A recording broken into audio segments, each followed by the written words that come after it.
नमस्कार मित्रांनो, ठरलं तर मग या मालिकेच्या येणाऱ्या काही भागांमध्ये आपल्याला जबरदस्त असा ट्विस्ट पाहायला मिळणार आहे। आता महिपत शिकरेंची साथ देत नागराज आणि प्रिया प्रतिमा आत्यांना मारण्याचा प्लॅन कशा प्रकारे करतील आणि आता प्रतिमा आत्यांचा जीव कोण वाचवणार हे आपल्याला या व्हिडिओमध्ये पाहायला मिळणार आहे। त्यासाठी हा व्हिडिओ शेवटपर्यंत नक्की पहा। मित्रांनो, आतापर्यंत आपण पाहिलं होतं की प्रतिमा आत्यांचं परत येणं हे नागराज, महिपत शिकरे आणि साक्षीसाठी डोईजड झालेलं असतं। आता नागराजही घाबरून गेलेला असतो। नागराजला वाटत असतं की वहिनीला जर तिचा भूतकाळ आठवला तर वहिनी सर्वांसमोर सत्य सांगेल आणि दादा आपल्याला कायमचं घराबाहेर काढेल। प्रियालाही चांगलाच घाम फुटलेला असतो। प्रियाला वाटत असतं की प्रतिमा किल्लेदार यांची स्मृती जर परत आली तर प्रतिमा किल्लेदार सर्वांसमोर सांगतील की ही माझी मुलगी नाही। मग मात्र आपल्याला आतापर्यंत प्रतिमा किल्लेदार ज्याप्रमाणे मंदिरात बसून आपला उदरनिर्वाह करत असतात त्याचप्रमाणे आपल्या हातातही भिकेचं कटोरं घेण्याची वेळ येणार आहे। आता मात्र महिपत शिकरेचीही झोप उडालेली असते। महिपत शिकरेला वाटत असतं की प्रतिमा किल्लेदार यांची स्मृती जर परत आली तर मात्र प्रतिमा किल्लेदारने आपल्याला त्यांना मारत असताना पूर्णपणे पाहिलेलं असतं। आता म्हणूनच प्रतिमा किल्लेदार सर्वांसमोर सत्य सांगतील की महिपत शिकरे यांनीच माझा जीव घेतला आहे। मग मात्र आपल्याला कोणीही वाचवू शकत नाही। विचारानेच महिपत शिकरे यांची झोप उडालेली असते। महिपत शिकरे घाबरून गेलेले असतात। तर आता रविराज किल्लेदार यांच्या समोर सुद्धा DNA टेस्टच्या रिपोर्टचं खोटं सत्य समोर आलेलं असतं। आता रविराज किल्लेदारही सुनीता पवार या नर्सचा शोध घ्यायचा ठरवतात। आता मात्र नागराज घाबरून जातो आणि म्हणूनच नागराज आता महिपत शिकरेची मदत घेण्यासाठी महिपत शिकरेंच्या घरी आलेला असतो। तर आता महिपत शिकरे नागराजला उपाय सांगत म्हणतात, जर आता तुम्हाला या सगळ्यातून वाचायचं असेल तर आतापर्यंत तुम्ही त्या प्रतिमा किल्लेदारचं, तुमच्या वहिनीचं खोटं मडं जगासमोर उभं केलं होतं, परंतु आता ते खरं मडं जगासमोर उभं करायचं आहे आणि त्या किल्लेदाराचं तोंड बंद करायचं आहे। तर आता महिपत शिकरेंच्या बोलण्याचा नागराज विचार करत असतो। आता नागराज विचार करत घरी येतो तर दुसरीकडे किल्लेदारांच्या घरी अंताक्षरी असते, परंतु प्रियाने अगोदरच प्रतिमा आत्यांना बजावलेलं असतं की काही झालं तरी रूमच्या बाहेर यायचं नाही। परंतु सायलीचं गाणं चालू होताच सायलीचा तो मंत्रमुग्ध करणारा आवाज प्रतिमा आत्यांच्या कानी पडतात। प्रतिमा आत्यांना अश्रू अनावर होतात आणि नकळतपणे प्रतिमा आत्यांची पावलं सायलीजवळच वळतात आणि सायलीला येऊन त्या मिठी मारतात, खूप रडू लागतात। आता सायलीही खूप रडत असते। प्रतिमा त्या प्रियाचा शब्द डावलून प्रियाच्या नाकावर टिचून सायलीला भेटण्यासाठी सर्वांच्या समोर आलेले असतात। आता मात्र प्रियालाही धक्का बसतो। प्रियाही घाबरून गेलेली असते। प्रिया मनाशीच म्हणते, आता जर ही प्रतिमा किल्लेदार एवढी डेअरिंग करत असेल तर मात्र हिला ज्या दिवशी भूतकाळ आठवेल त्या दिवशी मात्र आपली बॅग घराच्या बाहेर असेल, आपण घराबाहेर जाऊ। म्हणूनच ती लगेच नागराजला फोन करते आणि म्हणते, ही आता प्रतिमा किल्लेदार डोईजड होत आहे। आतापर्यंत वाटत होतं ही हिचं जळकं थोबाड घेऊन खोलीतच बसेल, परंतु नाही, आता तिची तर बाहेर येण्याचीही हिंमत झाली आणि आज तर तिने कहरच केला। सर्वांच्या समोर ती आली। आता मात्र नागराज घाबरून गेलेला असतो। आता प्रिया ही नागराजला म्हणते, नागराज आता काहीतरी करावं लागेल। आता नागराज विचार करतो। आता त्याला महिपत शिकरेचं बोलणं आठवतं आणि म्हणूनच नागराज लगेच महिपत शिकरेंना फोन करतो आणि महिपत शिकरेंना म्हणतो, महिपत आता मला तुला भेटायचं आहे। आता नागराज महिपत शिकरेंना भेटण्यासाठी येतो। आता नागराजला महिपत शिकरे विचारतात की काय झालं, कुठला निर्णय ठरला आहे। तर नागराज महिपत शिकरेंना म्हणतो की तू जे बोलत होतास तेच योग्य आहे, आपल्याला तेच करावं लागणार आहे। तर आता महिपत शिकरे म्हणतात, म्हणजे वहिनीला उडवायचं, तिची पावती फाडायची। तर आता महिपत शिकरेंना नागराज म्हणतो की हो, आपल्याला तसंच करावं लागणार आहे। आता मात्र महिपत शिकरे खुश होतात। महिपत शिकरे म्हणतात, म्हणजे आणखीन एक खून, म्हणजे माझ्या हातून अजून एक खून होणारच। नागराज हा महिपत शिकरेला म्हणतो की हो होणार, परंतु पहिल्यासारखा गोंधळ करू नकोस, म्हणजे तू जर तसा गोंधळ केलास तर अजून आपण प्रॉब्लेममध्ये येऊ। आणि हो, महत्त्वाचं म्हणजे आपल्याला करत असताना हे सगळं काही जपून करावं लागणार आहे, कारण वहिनी आता सुभेदारांच्या घरी आहे। सुभेदारांची सर्व लोक त्यांच्या आसपास असतात। तर आता महिपत शिकरे नागराजला म्हणतात, तू काही टेन्शन घेऊ नकोस, मी जे काही करणार आहे ते योग्यच करणार आहे। तर त्यानंतर नागराज म्हणतो की हो, सायलीच्या वेळीही तू असंच सांगितलं होतं, परंतु काय झालं, सायली ही जिवंत आहे आणि आता जर ही प्रतिमा किल्लेदार जिवंत राहिली तर मग आपल्या तिघांनाही खडी फोडावी लागणार, हे मात्र विसरू नकोस। महिपत शिकरे म्हणतात, हो, म्हणूनच तर तिला मला उडवायचं आहे। आता महिपत शिकरे आपल्या माणसांना फोन करतात आणि प्रतिमा किल्लेदार यांना मारायची सुपारी देतात। आता त्याप्रमाणे नागराजही प्रियाला सावध करत तिला फोन करून मदत करायला सांगतो। आता प्रियाही मदत करायला तयार असते।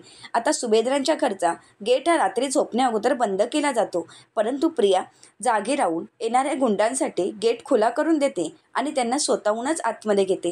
आता प्रियाही त्या गुंडांना प्रतिमा किल्लेदार यांची खोलीही दाखवते। तर आता प्रतिमाच्या रूमजवळ ते सर्व गुंड येतात आणि प्रतिमा आत्यांवर हल्ला करण्यासाठी दरवाजा उघडण्याचा प्रयत्न करत असतात। आता प्रतिमा आत्या घाबरून गेलेल्या असतात, परंतु त्यांना काही बोलताही येत नसतं आणि म्हणून ते काहीच करू शकत नाही। परंतु इकडे सायलीला झोप लागत नसते। सायलीचा जीव अगदी कासावीस होत असतो। तिला वाटत असतं की काहीतरी विचित्र घडत आहे आणि सायली विचार करू लागते की प्रतिमा आत्या ठीक तर असतील ना। आता प्रतिमा आत्यांच्या काळजीने सायली घाबरून गेलेली असते आणि म्हणूनच सायली ही प्रतिमा आत्यांना पाहण्यासाठी येत असते। तर इकडे महिपत शिकरेंचे गुंड प्रतिमा आत्यांची रूमचा दरवाजा उघडण्याचा प्रयत्न करत असतात, परंतु त्यांना काही दरवाजा उघडत नसतं। तर आता प्रियाही त्यांना साथ देत असते। आता त्याच वेळी तिथे सायली आलेली असते। आता सायलीला तिथे अचानक आलेलं पाहून प्रियाही घाबरून गेलेली असते।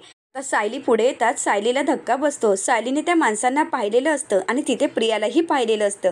प्रिया ही नाटक करत म्हणते, वाचवा वाचवा। आता मात्र प्रिया ही घाबरल्याचं नाटक करत असते। तर त्याच वेळी प्रिया ही महिपत शिकरेंच्या गुंडांना इशारा करूनच तिथून जाण्यासाठी सांगते। तर आता सायली ही मोठ्याने सर्वांना आवाज देते, अर्जुनला आवाज देते। आता सर्वजण जागे होतात आणि धावतच बाहेर येऊन पाहतात तर ते गुंड पळून जात असतात। तर आता अर्जुन, रविराज सर, अश्विन सर्वजण त्या गुंडांचा पाठलाग करत असतात, परंतु तोपर्यंत ते गुंड निघून गेलेले असतात। तर इकडे सायली ही प्रतिमा आत्यांना पाहते, तर प्रतिमा आत्या घाबरून गेलेले असतात। आता सायली ही प्रतिमा आत्यांना सावरते, त्यांना पाणी देते आणि शांत करून विचारते, प्रतिमा आत्या नक्की काय घडलं। तर आता प्रतिमा आत्या घाबरतच सायलीला घडलेला सर्व प्रसंग सांगतात। आता सायलीच्या लक्षात येतं की प्रतिमा आत्यांना त्रास देण्यासाठी नक्कीच इथे कोणीतरी येऊन गेलं आहे। तर त्यानंतर अर्जुन, रविराज सर विचारतात, सायली काय झालं, सगळं तर ठीक आहे ना। तर सायली म्हणते की हो, आपण वेळेवर आलो म्हणून प्रतिमा आत्या ठीक आहेत, परंतु जर आपण वेळेवर पोहोचलोच नसतो तर अनर्थ घडला असता। तर प्रिया ही नाटक करत म्हणते, हो ना, माझ्या आईचा जीव धोक्यात होता, नक्कीच कोणीतरी माझ्या आईला त्रास देण्यासाठी आलं असावं। तर आता सर्वजण सायलीला विचारतात, सायली तू इथे अचानक कशी आलीस। तर सायली म्हणते की मला झोप लागत नव्हती, माझ्या मनामध्ये भीती होती, मला भीती वाटत होती की काहीतरी वेगळं घडत आहे आणि म्हणूनच मी प्रतिमा आत्यांना पाहण्यासाठी आले। तर इथे त्यावेळी काही गुंड प्रतिमा आत्यांच्या रूमचा दरवाजा उघडण्याचा प्रयत्न करत होते आणि इथे प्रियाही होती। आता प्रिया ही घामाघूम झालेली असते, ती घाबरून गेलेली असते, तिला चांगलाच घाम फुटलेला असतो। तर सायली ही प्रियाला विचारते, प्रिया तू इथे अचानक। तर प्रिया ही खोटं कारण देत म्हणते, हो गं सायली, मलाही झोप लागत नव्हती, मलाही कासावीस वाटत होतं, मलाही माझ्या आईची काळजी वाटत होती आणि म्हणूनच मी माझ्या आईला पाहण्यासाठी इथे आले होते। परंतु त्यावेळी पाहिलं तर काही माणसं हे दरवाजा उघडण्याचा प्रयत्न करत होते आणि म्हणूनच मी मोठ्याने आरडाओरडा करण्यासाठी सुरुवात केली। आणि सायली, खरंच बरं झालं की तू अचानक इथे आलीस, नाहीतर ही सगळी सिच्युएशन मला एकट्याला हँडल करणं सोपं झालं नसतं, त्यांनी मलाही काहीतरी केलं असतं। तर आता रविराज किल्लेदार, अर्जुन सर्वजण विचार करू लागतात। आता रविराज किल्लेदार म्हणतात, अशी कुठली माणसं असतील की जी माझ्या प्रतिमाच्या जीवावर उठली आहेत, कारण या अगोदरसुद्धा त्यांनी हेच केलं आणि म्हणूनच 20-22 वर्षापूर्वी माझी प्रतिमा माझ्यापासून दुरावली। परंतु आता असा कोणाचा हेतू आहे की माझ्या प्रतिमाला त्रास देण्याचा, परंतु आता मी असं काही होऊ देणार नाही। तर सायली ही रविराज सरांना म्हणते, काका तुम्ही शांत व्हा, असं काही होणार नाही। तर आता पूर्णाजींनाही प्रतिमा आत्यांची काळजी वाटत असते। तर आता सायली म्हणू लागते, आता काही झालं तरी मी प्रतिमा आत्यांना असं एकट्याला सोडणार नाही। तर आता सर्वजण विचार करू लागतात की पुढे काय करावं। तर सायली विचारते, प्रतिमा आत्या तुम्ही एक काम कराल का। तर त्यानंतर सायली ही पूर्णाजींना विचारते, पूर्णाजी प्रतिमा आत्या तुमच्या रूममध्ये राहिलं तर चालतील का। तर आता पूर्णाजी म्हणतात, सायली अगं हे काय विचारणं झालं का, अगं माझी मुलगी आहे ती, मग माझ्या मुलीला मी माझ्यासोबत नाही का ठेवणार, आणि मलाही तिची काळजी आहे, प्रतिमा माझ्यासोबत राहिली तरी काहीच हरकत नाही, परंतु प्रतिमाला चालेल का, ती घाबरून तर जाणार नाही ना। तर सायली म्हणते, नाही असं काही होणार नाही। आता प्रतिमा आत्यांची समजूत काढत सायली म्हणते, प्रतिमा आत्या तुम्हाला असं एकटं ठेवणं आमच्यासाठी खरंच खूप धोक्याचं आहे, आम्हाला तुमचा जीव खूप महत्त्वाचा आहे आणि तुम्हाला असा कोणी त्रास दिला तर आम्ही नाही सहन करू शकत। अगोदरच 20 ते 22 वर्ष आम्ही तुम्हाला गमावलं होतं, परंतु आता कित्येक वर्षानंतर तुम्ही या घरी आला आहात, त्यामुळे आम्ही आता तुम्हाला असं कुठल्याही धोक्यात पाठवू शकत नाही, कुठलाही धोका तुम्हाला निर्माण होईल असं आम्ही वागणारही नाही आहोत। त्यामुळे प्रतिमा आत्या प्लीज तुम्ही पूर्णाजींच्या रूममध्ये राहाल का। आता प्रतिमात्या घाबरून गेलेल्या असतात. तर सायली ही प्रतिमात्यांना सावरत म्हणते, प्रतिमात्या घाबरू नका. अहो पूर्णाजी तुमच्या आई आहेत आणि त्यांचाही जीव तुमच्यासाठी तिळतिळ तुटत असतो. त्यांनाही तुमची काळजी वाटत असते आणि म्हणूनच मला वाटत आहे की तुम्ही प्रतिमात्या पूर्णाजींच्या रूममध्ये राहावं. आता पूर्णाजींच्या रूममध्ये राहण्यासाठी प्रतिमात्या तयार होतात. तर सर्वजण खुश होतात. आता नकळतपणे प्रतिमात्या आईच्या जवळ जाऊ लागलेल्या असतात. आता प्रियाच्या नाकावर टिचून सायलीने प्रतिमात्या आणि पूर्णाजी यांना एकत्र आणलेलं असतं. आता पूर्णाजीही खुश होतात. आता सायली ही प्रतिमात्यांना पूर्णाजींच्या खोलीमध्ये घेऊन जाते. तर त्यानंतर सर्वजण आपापल्या रूममध्ये निघून जातात. आता सायली ही प्रियाला थांबवते आणि अर्जुनही तिथे असतो. आता सायली ही प्रियाला म्हणते, प्रिया अगं मगाशी पूर्णाजी समोर होत्या म्हणून मी काहीच बोलले नाही, परंतु तुझं वागणं मला खरंच कुठेतरी खटकत आहे. कारण ज्यावेळी मी तिथे आले तेव्हा मात्र तू काहीच बोलत नव्हतीस, तू शांत होतीस आणि जेव्हा तू मला पाहिलंस तेव्हाच तू आरडाओरड करायला सुरुवात केलीस. त्या अगोदर तू शांतच होतीस आणि तुला कधीपासून प्रतिमात्यांची काळजी वाटू लागली. मला मान्य आहे की ती तुझी आई आहे, परंतु आजपर्यंत मी कधीही पाहिलं नाही की रात्री अपरात्री तू प्रतिमात्यांच्या रूममध्ये त्यांना पाहण्यासाठी आलीस. आणि पहिली गोष्ट म्हणजेच सुभेदारांच्या दरवाजाचा गेट हा संध्याकाळ नंतर बंद होतो. मग हा गेट अचानक असा कसा काय ओपन झाला असेल आणि ते गुंड आतमध्ये कसे काय येऊ शकतात? आता हा प्रश्न अर्जुनच्याही मनात निर्माण होतो. तर प्रियाही घाबरून गेलेली असते. प्रियाही सायलीला खोटी उत्तरं देत म्हणते की नाही, मला काहीच माहीत नाही, मला फक्त माझ्या आईची काळजी वाटत होती आणि म्हणूनच मी त्या रूमजवळ आले होते, चल गुड नाईट असं म्हणत ती निघून जाते. आता प्रियाचा तो घाबरलेला चेहरा सायलीच्या लक्षात येतो. आता सायली ही अर्जुनला म्हणते, खरंच नक्कीच काहीतरी विचित्र घडत आहे. तर अर्जुन विचारतो की तुम्ही कशाबद्दल बोलत आहात सायली?